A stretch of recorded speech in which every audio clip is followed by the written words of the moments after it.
Exercise 16.2 का ये रहा आपका प्रश्न 9। निम्नांकित आंकड़ों से चाल समय आलेख खींचें, जबकि समय दिया हुआ है 7 बजे 8 9 जो कि घंटा में दिया हुआ है 7 घंटा 8 घंटा 9 घंटा 10 घंटा 11 12 13 14, जबकि दूसरी तरफ चाल किलोमीटर प्रति घंटा में दिया हुआ है 30 45 60 50 70 50 40 45। तो चलें सबसे पहले इसका चाल समय सारणी तैयार करेंगे और उसके बाद आलेख उसी के आधार पर खींचेंगे आलेख की कॉपी पर। यहाँ हम 9वें प्रश्न में चाल समय सारणी इस प्रकार बनाएंगे। समय घंटा में जो दिया हुआ है 7 बजे 8 9 10 11 12 13 14, और चाल हम इस तरह लिखेंगे 30 45 60 50 70 50 40 45। अब इसका हम एक आलेख खींचने जा रहे हैं, तो हम ये रफ वर्क में इसे कॉपी पर इस तरह बना सकते हैं। एक तरफ एक्स और दूसरी तरफ एक्स डैश, एक तरफ वाई और दूसरी तरफ वाई डैश। एक्स डैश और वाई डैश हमारा ऋणात्मक संख्या का स्थान है, तो यहाँ हमको धनात्मक संख्या पॉजिटिव संख्या का ग्राफ खींचना है। तो यहाँ हमने समय को लिया है 7 बजे 8 बजे 9 10 11 12 13 14, यह समय है जो कि घंटा दर्शा रहा है, और यह चाल है जो किलोमीटर प्रति घंटा दर्शा रहा है। 10 किलोमीटर प्रति घंटा 20 30 40 50 60 70 80 90, इस तरह हमने 10-10 का ये भाग लिया है। इस तरह अब हम उसी तरह पहले में 7 बजे 30 है 30 किलोमीटर प्रति घंटा, तो 7 के सामने यहाँ 30 आएंगे। यहाँ पॉइंटेड करते हुए इस बिंदु का नाम ए देंगे और इसे 7 और 30 लिख देंगे। इसी तरह 8 बजे हमारा 45 है, 8 के सामने जाएंगे 40 और 50 के बीच में 10 का अंतर है, तो 45 हमारा यहाँ आएगा। और 8 बजे हम यहाँ इंडिकेट इस तरह करते हैं और इस बिंदु का नाम बी देते हैं। इसे हम लिख देते हैं 8 घंटे और 45 किलोमीटर, ये चाल हो गया। इसी तरह अगला में 9 बजे हमारा जो प्रश्न है 60 बता रहा है, तो 9 के सामने 60 हम यहाँ आएंगे और इसे पॉइंटेड करते हुए इसका नाम हम सी रखते हैं और इस बिंदु का नाम सी रखते हुए इसके वैल्यू को यानी 9 घंटे और 60 किलोमीटर प्रति घंटा इस तरह लिख दिया। इसी तरह 10 बजे 50 है, 10 बजे के 50 के सामने आएंगे, यहाँ ये 50 है तो 10 के सामने हमने यहाँ पॉइंटेड किया। इस बिंदु का नाम डी रखते हुए इसके वैल्यू को हम लिख देंगे यानी 10 और 50। इसी तरह 11 बजे 70 है, तो 70 के सामने आएंगे, यहाँ ये 70 हो गया और यहाँ 11 बजे हम इसे पॉइंटेड करते हैं और इसको हम डी के बाद ए बी सी डी, इसके बाद ई, इसका ई नाम रखते हुए इसका हम वैल्यू लिख देंगे 11.00 और 70। इसी तरह 12 बजे 50 है, तो 12 के सामने यहाँ 50 है और आगे यहाँ 50 है, यहाँ हम सामने लाए 50, इस बिंदु का नाम एफ रखेंगे और 12.00 और 50 लिख देंगे। इसी तरह 13 बजे 40 है, 13 और 40 हमारे यहाँ है, 13 के सामने यहाँ है, हम यहाँ 40 का इस तरह लिखकर एफ ई एफ जी इस बिंदु का नाम देंगे और 13 और 40 इस तरह दर्शा देंगे। इसी तरह 14 का हमारे पास 45 है, तो 45 हमारा ये बीचों बीच आएंगे यानी इससे ऊपर, तो यहाँ हम 45 लिख देंगे। इस बिंदु का नाम ई एफ जी एच और इसका वैल्यू 14.00 और 45 इस तरह लिख देंगे। अब हम इस आलेख को हम बिंदु से मिलाते हैं। यहाँ हमने यहाँ मिला दिया ए से, फिर बी से, फिर सी से, फिर हमारा डी हो गया, यहाँ डी के बाद ई, ई के बाद एफ, एफ के पास जी, इसके बाद एच। इस तरह हमारा ये ग्राफ का ऊंचा या नीचा इस तरह दर्शा सकते हैं। इस तरह हम इसका रफ वर्क करने के बाद हम फाइनली आलेख की कॉपी पर इसी तरह बना सकते हैं। तो ये रहा आपका प्रश्न 9 का सॉल्यूशन। एक्सरसाइज 16.2 का ये रहा आपका प्रश्न 10। जमा धन पर वार्षिक ब्याज हमारा इस तरह दिया हुआ है 1000, 2000, 3000, 4000, 5000 ये जमा धन है, मूलधन जिसको बोलते हैं। और दूसरा साधारण ब्याज, इस पर क्या दिया जा रहा है तो 80 रुपया, 160 रुपया, 240 रुपया, 320 और 400। ये इसका सबसे पहले हम लोगों को आलेख खींचना है। इसके बाद निम्नलिखित प्रश्नों का उत्तर देना है कि आलेख मूल बिंदु से गुजरता है, पहले प्रश्न का। दूसरा, आलेख से 2500 रुपया का वार्षिक ब्याज ज्ञात कीजिए। और तीसरा, 280 रुपया ब्याज प्राप्त करने के लिए कितना धन जमा होगा। तो इसका उत्तर हम लोग सबसे पहले आलेख खींचेंगे, तभी हमें मालूम हो पाएगा। चलें सबसे पहले इसका जमा धन सारणी बनाते हैं और उसके बाद आलेख बनाते हैं। सबसे पहले हम लोग जमा धन सारणी इस प्रकार बनाएंगे। जमा धन जो रुपयों में है 1000, 2000, 3000, 4000, 5000। और साधारण ब्याज जो रुपयों में है 80 रुपया, 160 रुपया, 240, 320 और 400। इतना करने के बाद अब हम लोग आलेख बनाएंगे। आलेख बनाने के लिए हम लोग ग्राफ पेपर का 4 भाग करेंगे। सबसे पहले ये y डैश और x डैश, इस तरह हम पहले करेंगे। इसके बाद घर लेंगे, 10 घर का भी एक इकाई ले सकते हैं, 20 का भी ले सकते हैं, जितना सुविधा हो सके। जितना बड़ा घर लेंगे उतना बड़ा हमारा आलेख बनेगा। तो यहाँ हमने 10-10 का मान लिया घर लिया है 1000। इधर हमने लिया है जमा धन जो कि रुपयों में है, और इधर हमने साधारण ब्याज रखा है। ये हमारा साधारण ब्याज है, यह भी रुपयों में है। इस तरह लेने के बाद अब हम इसका आलेख बना रहे हैं। यानी ये 80, 160, 240, 8 दूनी 16, 8 24, 8 32, 8 25 40, यानी 80 का अंतर है। यहाँ 1000 का अंतर है देखने में, है ना। लेकिन हम ग्राफ कॉपी पर 10-10 का अंतर लेते हैं। तो हमारा 1000 का 80 है, 1080 हमारा यहाँ आया। इस बिंदु का नाम ए देंगे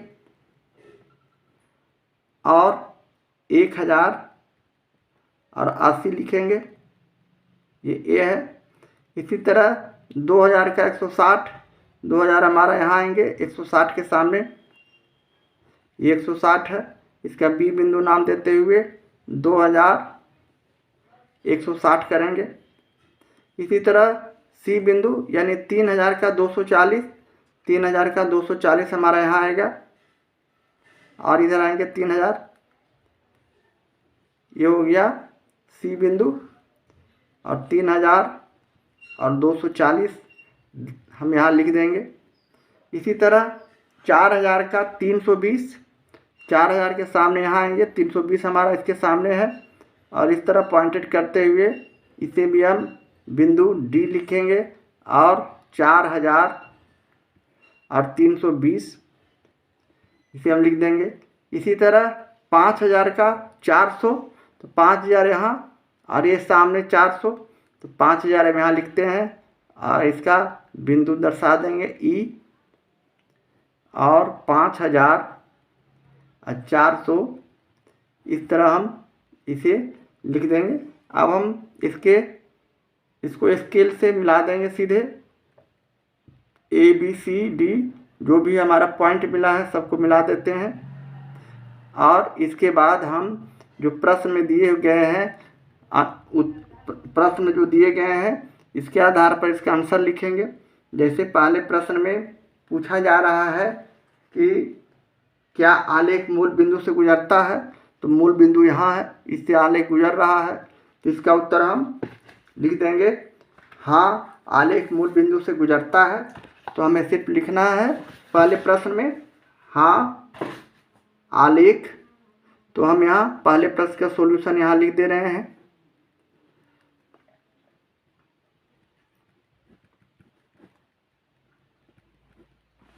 हाँ, आलेख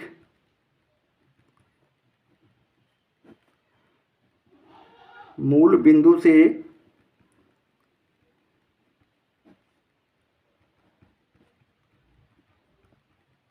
गुजरता है। इसके बाद प्रश्न है कि आलेख से 2500 रुपया ब्याज वार्षिक ब्याज ज्ञात कीजिए। आलेख से 2500 रुपया वार्षिक ब्याज ज्ञात करना है। तो 2500 हमारा कहाँ आएगा, ये देखिए 2500 ये है, इसका आधा, यहाँ हमारा 1000 का अंतर है, यहाँ हमारा कितना है 1000 का अंतर है। तो 2500 हमको लाना है, जैसा कि प्रश्न कह रहा है 2500 रुपये वार्षिक ब्याज याद कीजिए। ब्याज हमारा 2000, इसका आधा पर हम आगे बढ़ेंगे तो ये आया, यानी 2040, और 2500 लाने के लिए हमें यहाँ 200 के पास आना होगा, इसलिए कि इसका आधा, इसमें 40 और घटा देंगे तो 200, तो ये हमारा दूसरा का आंसर 200 हो जाएगा। ये 200 के सामने है 160, 240 में 80 का अंतर है, तो इसका आधा 40 घटाएंगे तो 200। तो हम दूसरे प्रश्न में हम 200 लिख सकते हैं आंसर में, तो हमारा 200 रुपया हो गया। तीसरे प्रश्न का आंसर, हमें 280 रुपया ब्याज प्राप्त करने के लिए कितना धन जमा करना होगा। 280